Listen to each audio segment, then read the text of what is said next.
Hello friends, hope you all are doing well and taking great care of yourselves. Today is 1st April 2023.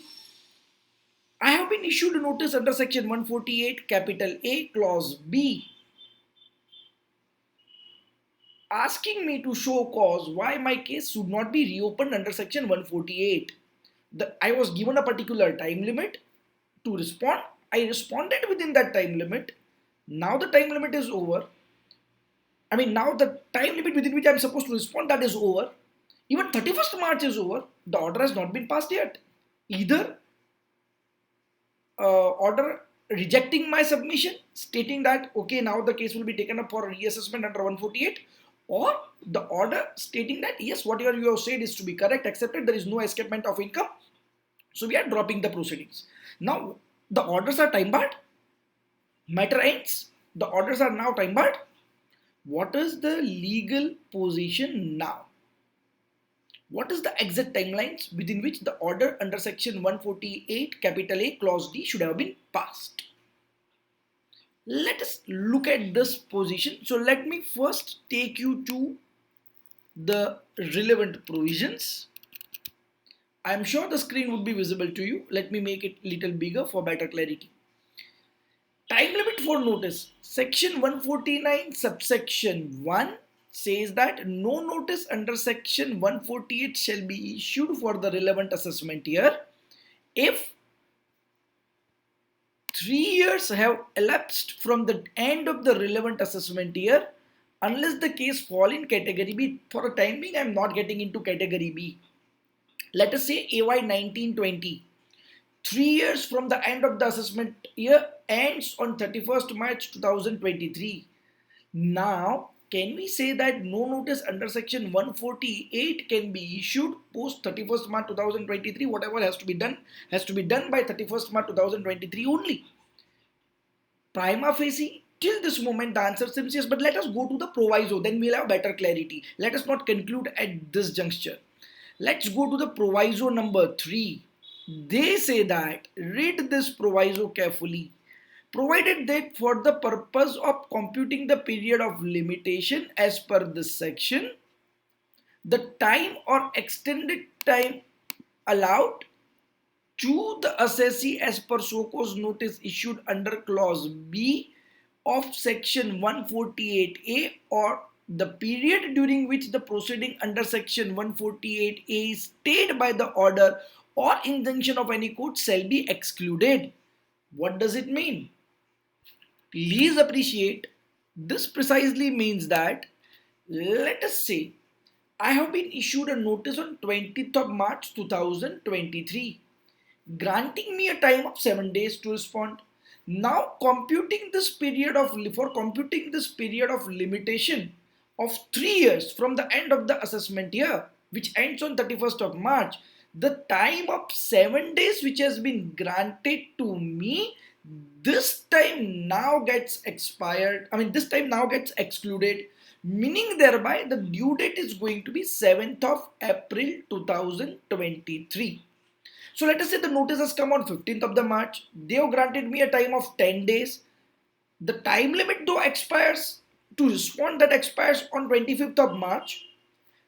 The year ends on 31st of March. But since I was granted a time of 10 days, automatically the time limit to pass an order under section, or time limit to issue a notice under section 148 gets extended by further 10 days. So now my due date would be 10th of April.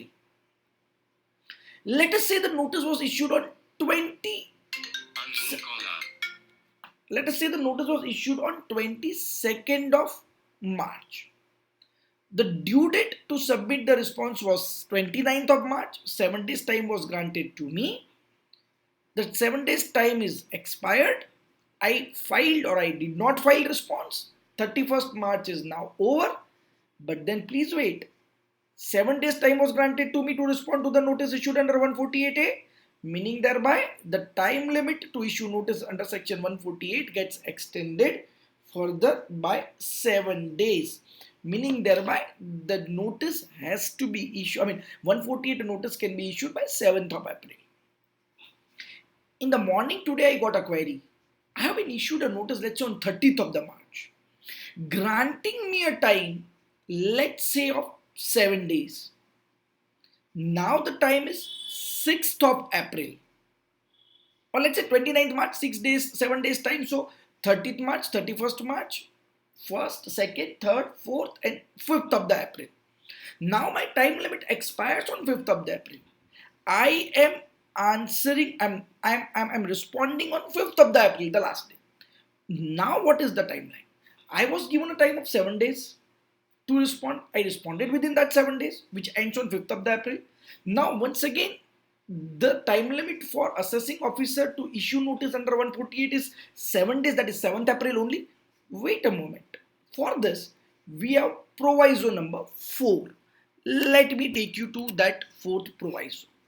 Provided that, let us read that proviso, provided that where immediately after exclusion of period referred to in immediately preceding proviso, immediately presiding proviso में जो period लिखा हुआ था वो period exclude करने के बाद, वो पीरियड एक्सक्लूड कब मैंने करा, 5 अप्रैल को पीरियड गया और 7 दिन का पीरियड था. The period of limitation available to the assessing officer for passing an order under clause D of section 148A is less than 7 days. अच्छा, मुझे टाइम कितना दिया था, 28 मार्च को नोटिस आया, 5 अप्रैल का ड्यू डेट था, 5 अप्रैल खत्म हो गया, 7 दिन का टाइम दिया था ना मुझे, तो 7 दिन एक्सटेंड हो गए 7 अप्रैल. तो 5 अप्रैल और 7 अप्रैल के बीच में जो टाइम रहा, क्या वो 7 दिन या उससे कम था? हाँ, तो मुझे अपने अब मिनिमम 7 दिन मुझे मिल जाएंगे, यानी मेरे पास कम से कम 7 दिन का टाइम तो होना ही चाहिए. यानी कि मुझे 5 अप्रैल को मेरा पीरियड खत्म हो रहा था, तो वो और 7 दिन तो कम से कम बढ़ जाएगा, यानी इस केस में मेरा पीरियड 12 अप्रैल हो जाएगा. Let us read this proviso again. Let us take this example again. I was issued notice on 20th March giving me a time to respond within 7 days. So 20th March से 7 दिन मान लेते हैं, 28, 29, 30, 31, 1, 2, 3 तारीख मेरी 3 तारीख 7 दिन को हो गए. I have to respond within 3 days, 3 April. अच्छा, तीसरा प्रोविजो क्या कह रहा है, time limit has to be the limitation period would exclude the time given to me. मुझे 7 दिन का टाइम था, वो एक्सक्लूड कर दो, तो मतलब पीरियड हो गया 7 अप्रैल. मेरा रिप्लाई देने का पीरियड खत्म हुआ 3 अप्रैल. अब 3 अप्रैल को मेरा रिप्लाई खत्म हुआ, एओ के पास टाइम था 7 अप्रैल तक का. तो क्या ये टाइम 7 दिन से ज्यादा था, कम था? हाँ, अगर ये टाइम 7 दिन से कम था तो मिनिमम 7 दिन मिल जाएंगे, यानी कि 3 अप्रैल के बाद 7 दिन, यानी कि मुझे मेरा नोटिस 10 अप्रैल तक मुझे ऑर्डर आ सकता है. 10 अप्रैल तक अगर मुझे 148 का नोटिस आया तो वो वैलिड माना जाएगा. Let us take one more example. I was issued notice on 25th of April, giving me 25th of March, giving me a 30 days time. Let us say that 30 days time ends on 24th of April, 25th of March, so 6, 7, 8, 9, 30, 31, and the 24 days more, so 24th of April it ends the 30 days. तो अपने आप 30 दिन तो मिल गए. 30 दिन मिल गए. 30 दिन कब खत्म होते हैं? 30 अप्रैल को खत्म होते हैं. अब 30 अप्रैल, तो 24 अप्रैल और 30 अप्रैल के बीच में क्या 7 दिनों का टाइम है? तो 25, 26, 27, 28, 29, 30 नहीं, 6 दिन का टाइम है. मतलब 1 दिन और बढ़ गया. The time limit to issue notice under 148 is 1st of May. I hope these concepts are getting clear, and now we are clear that what is the time limit within which the notice under 148 can be issued. तो 1 अप्रैल हो चुका है and the time limit the 31st March is over. अच्छा, notice EY 19-20 का नहीं है, हमने कुछ रिप्लाई तो डाला था लेकिन उन्होंने कुछ रिप्लाई नहीं दिया, उन्होंने कोई ऑर्डर नहीं करा.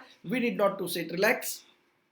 Department has time yet. अच्छा, मान लो 148 का नोटिस आ गया और 148 के नोटिस के बाद immediately, because the notice was in the name of a dead person, or the notice was conveying certain facts, the facts itself as incorrect facts, so you chose to straightway file a writ.